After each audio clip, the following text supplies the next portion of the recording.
Assalamualaikum warahmatullahi wabarakatuh. Perkenalkan, saya Salwa Putri Syahrani dari Prodi Akuntansi. Di sini saya akan menjelaskan materi mengenai ekonomi makro, yakni teori perdagangan internasional. Baiklah, pada materi kali ini, adapun pembahasan yang akan saya bahas yang pertama yaitu sistem merkantilisme. Yang kedua, mengapa perdagangan internasional terjadi? Yang ketiga, apa itu ekspor dan impor? Yang keempat, rintangan dalam perdagangan internasional. Yang kelima, cara pembayaran dalam perdagangan internasional. Dan yang terakhir, kesimpulan.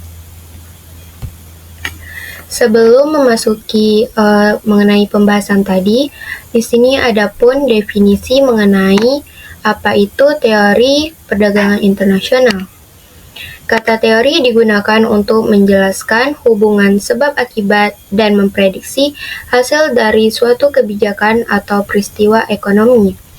Sedangkan perdagangan internasional adalah kegiatan jual beli barang dan jasa yang dilakukan antar negara dengan tujuan memperoleh keuntungan dan memenuhi kebutuhan yang tidak dapat dipenuhi secara domestik. Artinya, suatu negara tidak dapat memenuhi kebutuhan di dalam negaranya sendiri. Dengan singkatnya, teori perdagangan internasional ini merupakan kerangka ilmiah yang menjelaskan alasan, manfaat, dan cara negara melakukan perdagangan satu sama lain serta dampaknya terhadap pertumbuhan ekonomi global dan nasional.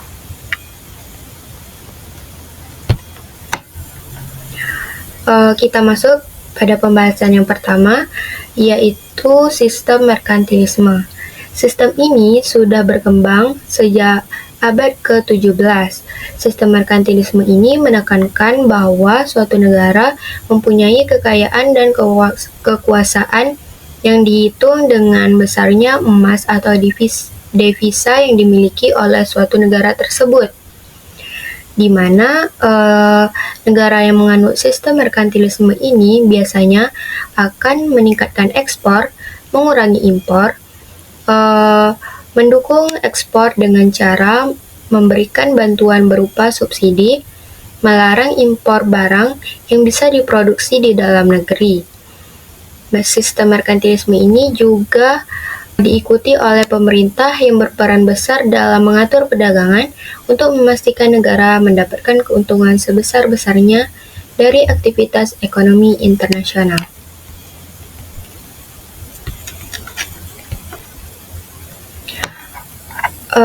Adapun teori perdagangan internasional, yang pertama ada teori keunggulan mutlak.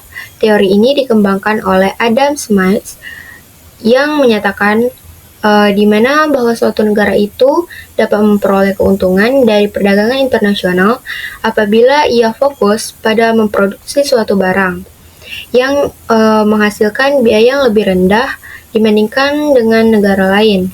Sedangkan teori keunggulan komparatif yang dikembangkan oleh David Ricardo.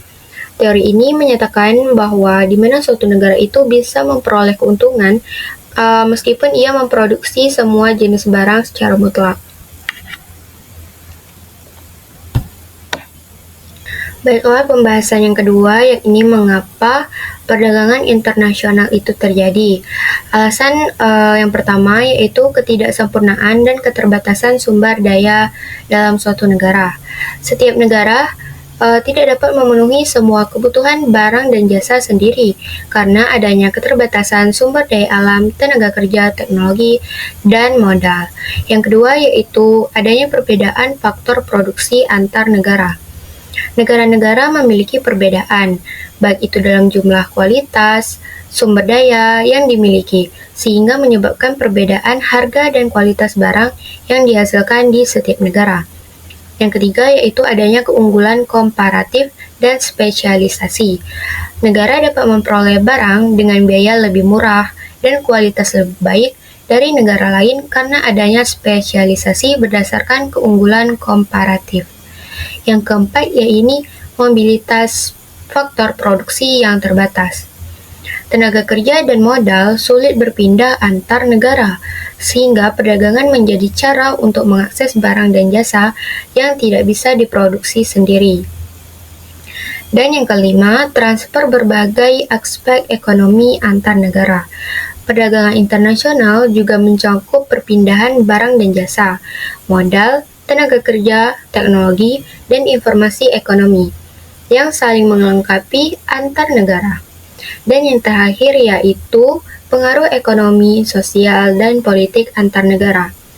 Hubungan perdagangan antar negara juga dipengaruhi oleh faktor politik, sosial, budaya, dan militer yang membuat negara saling membutuhkan satu sama lain. Nah, jadi singkatnya, perdagangan internasional ini terjadi karena adanya ketergantungan antar negara akibat perbedaan sumber daya, kebutuhan untuk memperoleh barang dan jasa yang tidak tersedia secara domestik, dan peluang untuk mendapatkan keuntungan ekonomi melalui spesialisasi dan pertukaran. Baiklah, pembahasan yang ketiga yakni mengenai apa itu ekspor dan impor. Ekspor adalah kegiatan menjual atau mengirimkan barang dan jasa dari dalam suatu negara ke negara lain dengan tujuan agar produk dalam negeri bisa dipasarkan di luar negeri. Di sini ekspor itu dengan singkatnya merupakan kegiatan menjual barang ke luar negeri. Adapun impor adalah kegiatan membeli atau membawa barang dan jasa dari luar negeri masuk ke dalam suatu negara untuk dipakai atau dijual di dalam negeri. Dengan singkatnya, impor ini merupakan membeli barang untuk dimasukkan ke dalam negeri. Baiklah, pembahasan berikutnya mengenai rintangan perdagangan internasional. Nah, dalam perdagangan internasional ini terdapat berbagai rintangan yang biasanya sengaja dibuat oleh suatu negara untuk melindungi ekonomi domestik atau mengatur masuknya barang dari luar negeri. Yang pertama yakni mengenai tarif. Tarif biasanya berupa pajak atau bea yang dikenakan pada barang-barang yang diimpor dari luar negeri. Tujuannya agar barang impor menjadi lebih mahal sehingga konsumen dalam negeri lebih memilih produk lokal. Adapun tarif ini yang pertama yaitu ad valorem datuis, yaitu tarif yang dikenakan berdasarkan persentase dari nilai barang. Yang kedua yaitu spesifik datuis. Tarif ini dikenakan berdasarkan jumlah atau ukuran barang berupa fisik barang. Nah, yang ketiga ya ini gabungan antara ad valorem datuis dan spesifik datuis. Yakni spesifik ad valorem datuis merupakan barang yang dikenakan tarif secara persentase dan juga ukuran fisik sekaligus. Adapun bentuk lain dari tarif yakni bea, yaitu ada bea ekspor yang dikenakan pada barang yang keluar dari suatu negara. Kemudian ada bea transit yang dikenakan pada barang yang melewati wilayah negara ketiga. Dan ada bea impor. Bea impor ini merupakan pajak atas barang yang masuk ke suatu negara. Nah, rintangan tarif ini membuat harga barang impor jadi lebih mahal, sehingga menghambat arus masuk barang dan memperkecil pilihan konsumen. Nah, rintangan yang kedua yaitu ada kota. Kota ini adalah batasan jumlah barang tertentu yang boleh diimpor dalam periode waktu tertentu. Dengan adanya rintangan berupa kota ini, tidak semua permintaan barang impor dapat dipenuhi, yang menyebabkan kelangkaan barang dan harga menjadi naik. Dan yang ketiga yaitu aturan administratif dan karantina. Rintangan ini merupakan syarat dan prosedur teknis yang harus dipenuhi oleh barang impor seperti izin impor, standar mutu, label, dan prosedur karantina, terutama untuk produk pertanian atau hewan. Nah, rintangan ini merupakan proses yang rumit dan memakan waktu yang lama, sehingga menjadi hambatan terselubung yang membuat produk luar negeri sulit masuk ke dalam pasar di dalam negeri. Nah, yang terakhir yakni mengenai subsidi. Subsidi merupakan bantuan berupa dana dari pemerintah kepada produsen lokal agar bisa menjual barang dengan harga murah, sehingga bisa bersaing dengan barang yang diimpor. Rintangannya ini berupa barang impor yang jadi kurang diminati karena kalah murah dari produk lokal yang disubsidi, walaupun kualitasnya bisa jadi lebih baik. Nah, dari rintangan perdagangan internasional ini dapat kita simpulkan seperti tarif, kuota, aturan administratif, dan subsidi digunakan negara untuk melindungi industri di dalam negeri. Baiklah, pembahasan yang terakhir mengenai pembayaran perdagangan internasional. Nah, biasanya pembayaran ini dilakukan oleh kedua belah pihak yang menjalin transaksi jual beli barang maupun jasa. Nah, dalam kegiatan ekspor dan impor antar negara, sistem pembayaran menjadi hal yang sangat penting karena melibatkan kedua belah pihak dari negara yang berbeda. Untuk menjamin keamanan dan kelancaran transaksi, biasanya digunakan beberapa metode pembayaran. Yang pertama yakni melalui tunai atau cash.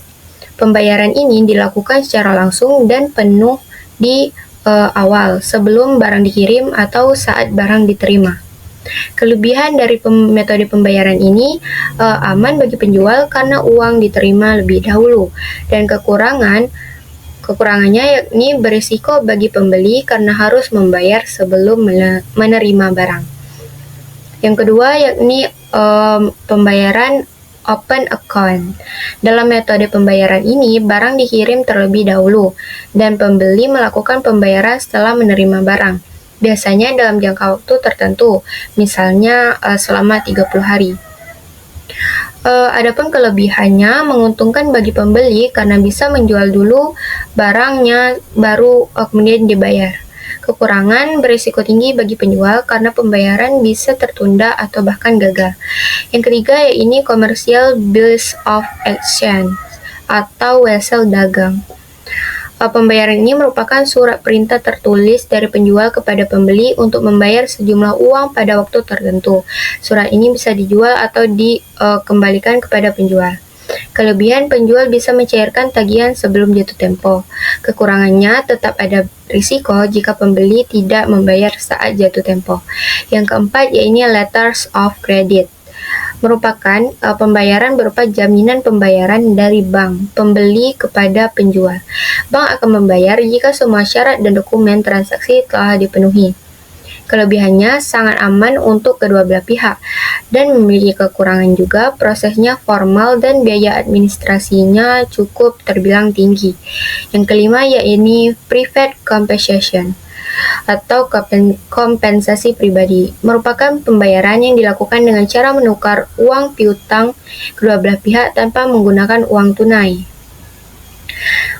Kelebihannya yakni efisien, mengurangi transaksi uang secara langsung, dan kekurangannya rumit jika jumlah dan pihak yang terlibat banyak.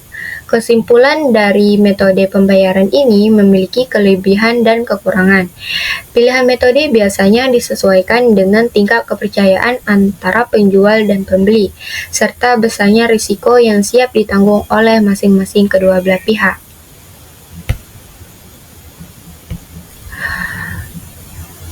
Baiklah, pada pembahasan yang terakhir mengenai kesimpulan. Nah, jadi perdagangan internasional ini merupakan kegiatan penting yang terjadi karena adanya perbedaan sumber daya, kebutuhan, dan keunggulan antar negara. Dalam sejarah, sistem merkantilisme menjadi awal berkembangnya perdagangan antar negara dengan fokus pada surplus ekspor. Pada saat ini, kegiatan ekspor dan impor menjadi suatu bagian utama dalam perdagangan internasional, meski masih dihadapkan pada berbagai rintangan, seperti tarif, kuota, dan hambatan-hambatan non-tarif lainnya. Untuk mendukung kelancaran transaksi, digunakan berbagai metode pembayaran, seperti letters of credit, wesel, dan pembayaran tunai. Oleh karena itu, pemahaman terhadap seluruh aspek ini sangat penting agar negara mampu bersaing dan memperoleh manfaat maksimal dari hubungan dagang global. Baiklah, sekian itu saja dari saya. Semoga apa yang saya sampaikan dapat bermanfaat bagi kita semua. Terima kasih, sampai jumpa di lain video. Saya tutup dengan wassalamualaikum warahmatullahi wabarakatuh.